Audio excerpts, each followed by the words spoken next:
Hello students, welcome to Infinity Learn JEE channel by Sri चैतन्य।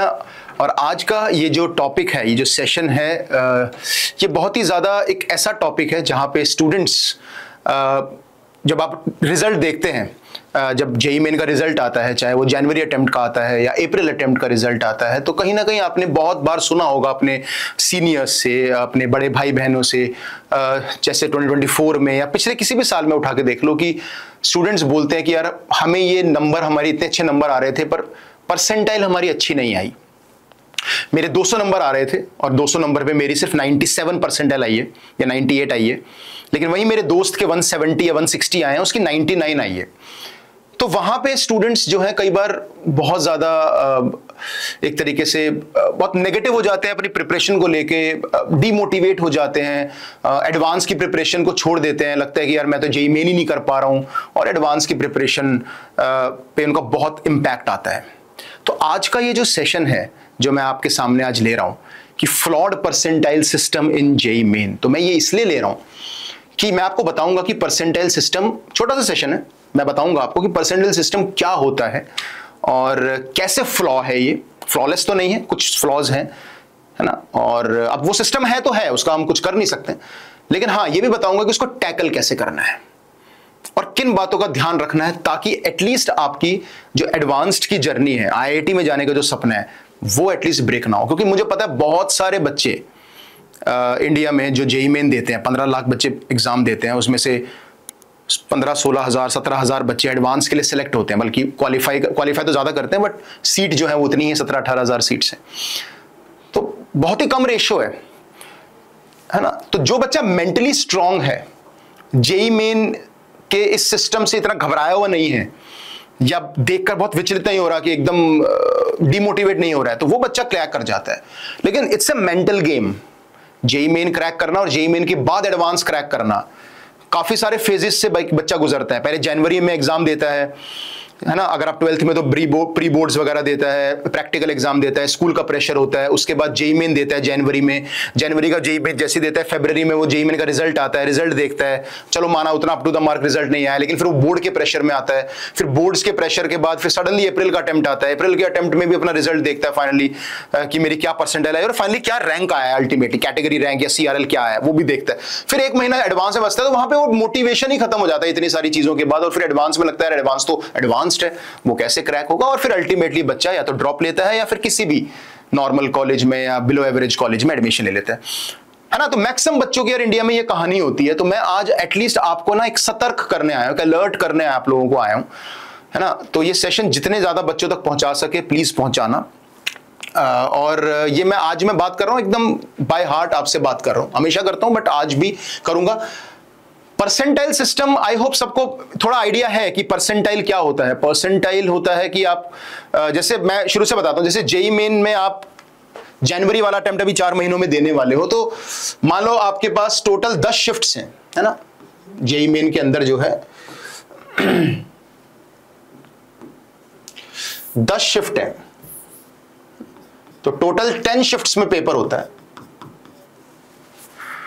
5 दिन चलता है पेपर एंड ऑफ जनवरी में, है ना। 24 से 22 से 25 से कभी भी 27 से स्टार्ट हो जाता है और एंड ऑफ जनवरी है बिल्कुल 1-2 फरवरी तक हमारा पेपर चलता है।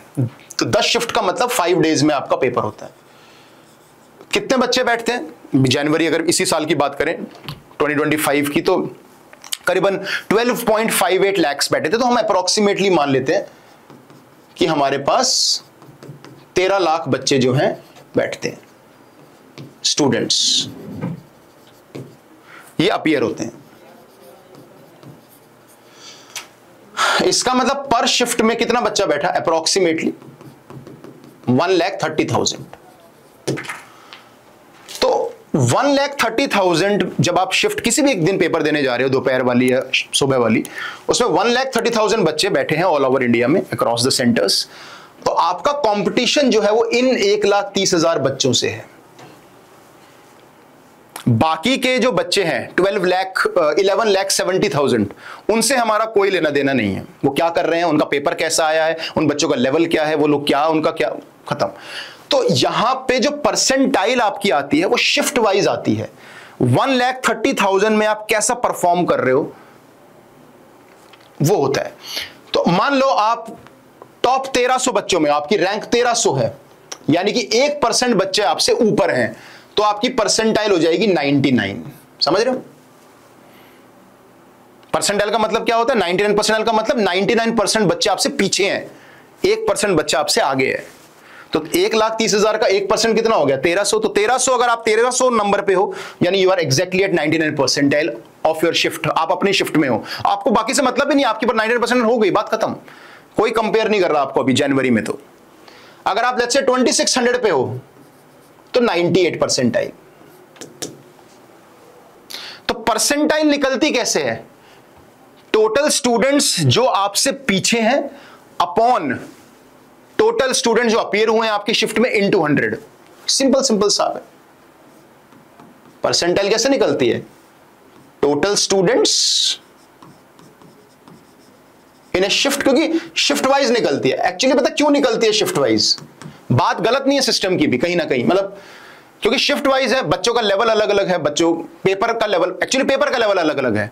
तो जब पेपर का लेवल अलग अलग होता है तो इसलिए उन्होंने बोला, जेईई मेन वालों ने, एनटीए वालों ने, कि हम परसेंटाइल रखेंगे, शिफ्ट वाइज रखेंगे, क्योंकि एक शिफ्ट में और दूसरे शिफ्ट का पेपर अलग अलग हो सकता है, तो शिफ्ट वाइज बात करते हैं। पर यहां पे वो एक चीज लेना भूल गए, एक और फैक्टर होता है परसेंटाइल के अंदर जो जिसकी वजह से ये फ्लॉड हो जाता है। फ्लॉड मतलब कहीं ना कहीं गड़बड़ हो जाती है, और वो है बच्चों का लेवल। जो 13 लाख बच्चे बैठे हैं, ऑब्वियसली सबका लेवल अलग अलग है, लेकिन अब मान लो आप सुपर ब्राइट स्टूडेंट्स को एक ही शिफ्ट में डाल दो, तो जो भी बेचारा नॉर्मल बच्चा होगा वो उतने सारे बच्चों में नीचे आ जाएगा। पर उसी बच्चे को अगर किसी ऐसी शिफ्ट में डाल दिया जाए जहां पे उससे प्रिपेयर्ड बच्चे जो हैं थोड़े नीचे हैं, मतलब वो उनमें से सबसे ब्राइट है, तो आपका परसेंटाइल बढ़ जाएगा, है ना। अब और जितनी बड़ी डोमेन होती है उतना ही सक्सेस का चांसेस ज्यादा होते हैं। अब मान लो मैं आपको 10 बच्चों में बैठा दूं, 10 में से आपकी 10वीं रैंक आई है, 9 बच्चे आपसे ऊपर हैं, तो आप सबसे लास्ट आए हो, समझो बात को। लेकिन अगर मैं वही आपको 1000 बच्चों में बैठा दूं और 990 बच्चे आपसे इंटेलिजेंट नहीं है फॉर एग्जांपल, या बेटर प्रिपेयर्ड नहीं है, तब भी आपकी 10 रैंक आई, तो आप बताओ 10 में से 10वीं रैंक आना या 1000 में से 10वीं रैंक आना? ऑब्वियसली 1000 में से 10वीं रैंक इज बेटर। तो पॉइंट वही है, जितने बड़े लार्ज पूल ऑफ बच्चों में आप डालोगे उतना ही रिजल्ट फेयर आएगा। बट यहां पे पूल 10 पार्ट में डिवाइड कर दिया गया है, और इसमें भी लेवल ऑफ स्टूडेंट्स हमें नहीं पता, कैटेगराइज कैसे कर रहे हो नहीं पता। सबका लेवल माना अलग अलग है, लेकिन नंबर जो स्टूडेंट्स का जो लेवल होता है वो भी मैटर करता है। कई बार बहुत अच्छे लेवल के बच्चे बैठे हैं, या जेईई के टॉपर्स बैठे हैं, एडवांस के टॉपर्स बैठे हैं, पेपर का लेवल अगर टफ भी आए तब भी वो कट ऑफ को इंक्रीज कर देते हैं। और यहीं अगर कोई नॉर्मल बच्चे बैठे हैं या बहुत ज्यादा टॉपर्स उसमें नहीं है, एक एवरेज है, और पेपर का लेवल अगर थोड़ा सा टफ आ गया, तो फिर आपने देखा होगा 150 पे भी 99 आ जाती है। तो कहने का मतलब सिर्फ ये है कि परसेंटाइल में हम ये देखते हैं कि पेपर का लेवल कैसा था, वो पेपर का लेवल सबके लिए सेम है, लेकिन हमने नहीं देखा कि बच्चों का लेवल सेम है कि नहीं। क्या पता ऐसे बच्चे बैठे हो जिनका जो क्वेश्चन पेपर आ रहा है वही टॉपिक से जो आ रहे हैं ज्यादातर, वो टॉपिक बहुत स्ट्रांग हो, है ना। और आप तो आपको कैसे पूल ऑफ स्टूडेंट्स में डाला जा रहा है वो आपके हाथ में नहीं है, लेकिन परसेंटाइल में यही गड़बड़ी हो जाती है बस, है ना। यू नेवर नो कि आप किस पूल में हो, तभी ये रिजल्ट आपको देखने को मिलते हैं, जो ऐसे इतने ज्यादा जो प्रोटेस्ट भी होता है, या बच्चा एक एंग्री होता है, डिमोटिवेट होता है ना। तो वो इसी वजह से ही बोला जाता है, इसी वजह से ही होता है, क्योंकि जब आप देखते हो कि यार ये पेपर तो बड़ा ही थोड़ा नॉर्मल आया था, इजी आया था, लेकिन बच्चे यार बहुत ड्रॉपर बैठे, बहुत अच्छे बच्चे बैठ गए, तो आपकी परसेंटाइल 230 भी ज्यादा। 2024 में इफ यू रिमेंबर कि 236 पे भी 99 परसेंटाइल आई थी। यानी सोचो 1300 बच्चों ने 236, यानी पेपर का लेवल काफी इजी था, और पेपर का लेवल इतना इजी ना भी हो, लेकिन तब भी क्या पता बच्चों का लेवल बहुत स्ट्रांग हो, बहुत हाई हो, तो यहां तक चला गया था। तो जो बच्चा बेचारा 200 नंबर पे अच्छी तैयारी करके गया, वो तो 97 पे अटक गया, और वहीं उसका दोस्त किसी और शिफ्ट में बैठा जहां नॉर्मल बच्चे थे। एक नॉर्मल बच्चे मतलब बेटर स्कैटर्ड थे, लाइक कुछ बच्चे इंटेलिजेंट भी हैं, कुछ नॉर्मल भी हैं, कुछ लाइक बिलो एवरेज तैयारी वाले भी हैं। तो उसने देखा कि वहां 175 पे 99 आ गई, वो फेयर होता है। तो जहां पे भी 170 175 पे 99 परसेंटाइल आएगी, तो समझ लो कि बच्चों का जो स्कैटर्ड है वो भी फेयर है, और पेपर का लेवल भी सही है। तो एनटीए वालों को यही ध्यान रखना चाहिए कि पेपर का लेवल ऑलमोस्ट सारी शिफ्ट्स में सिमिलर टाइप का हो, बहुत ज्यादा ऊपर नीचे ना हो, 30-40 नंबर का डिफरेंस आ जाए एक शिफ्ट में, समझ में आता है कि इसकी शिफ्ट थोड़ी टफ हो गई, इसकी थोड़ी आसान हो गई, तो 30-40 नंबर का फर्क आ गया भाई, एक में 200 पे चली गई, एक में 170 पे चली गई, समझ में आता है। पर 236 पे गई और 155 पे गई, 80 नंबर का डिफरेंस बहुत ज्यादा होता है। तो इसका मतलब पेपर जो सेट कर रहे हैं उनमें भी कहीं ना कहीं वो लोग गड़बड़ कर रहे हैं, क्योंकि वैसे तो पेपर सॉफ्टवेयर के थ्रू ही क्वेश्चंस वगैरह जाते होंगे, बट द पॉइंट इज कि मतलब उन्होंने इस बार वैसे 2025 में ध्यान रखा है, तो 2024 की मैं कहानी बता रहा हूं, पर 2025 में थोड़ा ध्यान रखा है, तो 26 में भी रखेंगे। बट ये प्रॉब्लम है जेईई मेन के अंदर कि अब किस पूल ऑफ स्टूडेंट्स में जाके किस शिफ्ट में एग्जाम दे रहे हो, पेपर का लेवल कैसा आएगा, आपके लेवल का आएगा नहीं आएगा, आपके स्टूडेंट्स बराबर वाला कैसा परफॉर्म कर रहा है, आपकी परफॉर्मेंस उस पर डिपेंड करती है, बिकॉज एवरी मार्क्स जो आते हैं वो रिलेटिव है, परसेंटाइल रिलेटिव है। तो total students in A shift और टोटल स्टूडेंट्स बिहाइंड यू, है ना, और जिनके मार्क्स आपसे कम है इनटू 100, तो परसेंटाइल 7-8 डेसिमल तक निकाली जाती है ताकि कोई डिस्क्रिपेंसी ना हो, कोई सेम परसेंटाइल ना आए, है ना, क्योंकि टोटल स्टूडेंट्स कुछ ऐसे होंगे 12 लाख, है ना, 58,123 सपोज, और आपसे कितने बच्चा पीछे है, आपसे लेट्स से 11,67,799 आपसे पीछे इनटू 100। तो आप जब ये सॉल्व करोगे तो आपकी परसेंटाइल कुछ कुछ आ जाएगी, लाइक 98, 99 जो भी आएगी, point dot dot dot dot 8 decimal तक वो लोग निकालते हैं, है ना। तो इस हिसाब से आपकी परसेंटाइल कैलकुलेट होती है। तो अब आपको अपनी शिफ्ट में अच्छा करना पड़ेगा, बाकी शिफ्ट में पेपर कैसा आया, आसान आया, इजी आया, आपके लेवल का आया, उससे कोई फर्क नहीं पड़ता, आपको यहां अच्छा करना पड़ेगा। तो जनवरी में जब आपकी फाइनल परसेंटाइल आ जाएगी, आपकी जनवरी की परसेंटाइल होगी, सेम आप अप्रैल में पेपर दोगे, आपको अप्रैल की परसेंटाइल मिलेगी, सब्जेक्ट वाइज और टोटल परसेंटाइल। फिर बेस्ट ऑफ 2 परसेंटाइल नापी जाती है, और बेस्ट ऑफ 2 जो भी दोनों में जनवरी अप्रैल में जो भी फाइनल बेस्ट ऑफ 2 होगी वो मानी जाएगी। तो मान लो आपने जनवरी के एग्जाम में आपकी आई फॉर एग्जांपल 99 परसेंटाइल, है ना, और आपने अप्रैल में पेपर दिया, अब 99% आपकी आ गई। अब पेपर चाहे आसान आया, बच्चे का लेवल कैसा था नहीं पता, पर अप्रैल में भी आपने पेपर अच्छा दिया, लेकिन बहुत सारे अच्छे बच्चे आपके उसमें बैठे थे, तो आपकी मान लो 97 ही रह गई। लेकिन जब आप बेस्ट ऑफ 2 लगाओगे तो 99 ही मानी जाएगी, वो 99। अब जितने भी बच्चे अपनी अपनी शिफ्ट में, भाई आपकी यहां पे 99 आई, मान लो फॉर एग्जांपल 200 नंबर पे एग्जांपल दे रहा हूं, है ना, या 170 पे ही आ गई 99, और यहां भी 170 पे 97 आ गई, आ सकती है भाई। यहां पे जो पेपर था 17 टफ पेपर था, आपने टफ में 170 लाई 99, यहां पे पेपर थोड़ा आसान था तो 170 पे 97 ही आई, देख रहे हो। तो 170 पे ही अलग अलग परसेंटाइल, क्यों, क्योंकि पेपर का लेवल पे डिपेंड कर रहा है, और आपके लेवल पर आपके जो बगल में बच्चे बैठे इतने सारे 1,30,000 उन पे डिपेंड कर रहा है। तो आपका चलो 99 मानी गई, किसी और शिफ्ट में, किसी मतलब जनवरी में ही, है ना, किसी और शिफ्ट में मान लो 170 पे 99, किसी में 150 पे बहुत टफ पेपर आया, वो उसकी 99 आ गई, है ना, और अप्रैल में बहुत इजी पेपर आया, बहुत इजी कि 200 पे 97 आ गई, तब भी इसका 99 ही माना जाएगा। तो अब आपका क्या करते हैं कि ये लोग, ये किसी और शिफ्ट की कहानी है जनवरी में, ये अप्रैल में किसी और शिफ्ट की कहानी है, अल्टीमेटली 99 आ गई, तो दोनों बच्चे सेम लेवल पे माने जाएंगे। बस तुमने जनवरी में कौन सा पेपर दिया, 170 नंबर से तो खैर फर्क ही नहीं पड़ता उनको, 170 में 99 आ गई, 170 में 97 आ गई, यहां पे 99 150 में आ गई, बहुत टफ शिफ्ट में बैठा कोई बच्चा, और यहां पे बहुत इजी शिफ्ट में बैठ गया कि 200 पे वो 236 वाली शिफ्ट आ गई मान लो एक। तो बच्चे का क्या इसमें गड़बड़ है, कुछ भी नहीं है, बच्चे की कोई कसूर नहीं है इसके अंदर। कसूर क्या है कि भाई पेपर का लेवल और वो जो पूल ऑफ स्टूडेंट्स आप शिफ्ट दे रहे हैं, इतने कम बच्चे दे रहे हैं, क्योंकि बच्चा तो 13 लाख बैठ रहा है, तो 13 लाख बच्चे बैठ रहे हैं, 10 लाख अप्रैल में बैठ रहे हैं, टोटल यूनिक कैंडिडेट्स 15 लाख बैठ रहे हैं, इतने सारे बच्चों में से बस इतने सा पूल में आपका कंपटीशन है बस। तो कंपटीशन किन बच्चों के साथ है आपको ये पता ही नहीं है, तो that is the flaw in the percentile system, पता ही नहीं किन बच्चों से कंपटीशन है। एडवांस में क्या होता है, 2.5 लाख बच्चा बैठता है, वो ढाई के लिए सबके लिए सेम पेपर होता है, तो वो फ्लॉलेस है, उसमें कुछ भी गड़बड़ी नहीं है, क्योंकि हर बच्चा सेम पेज पे है, सेम पेपर दे रहा है, सेम टाइम पे दे रहा है।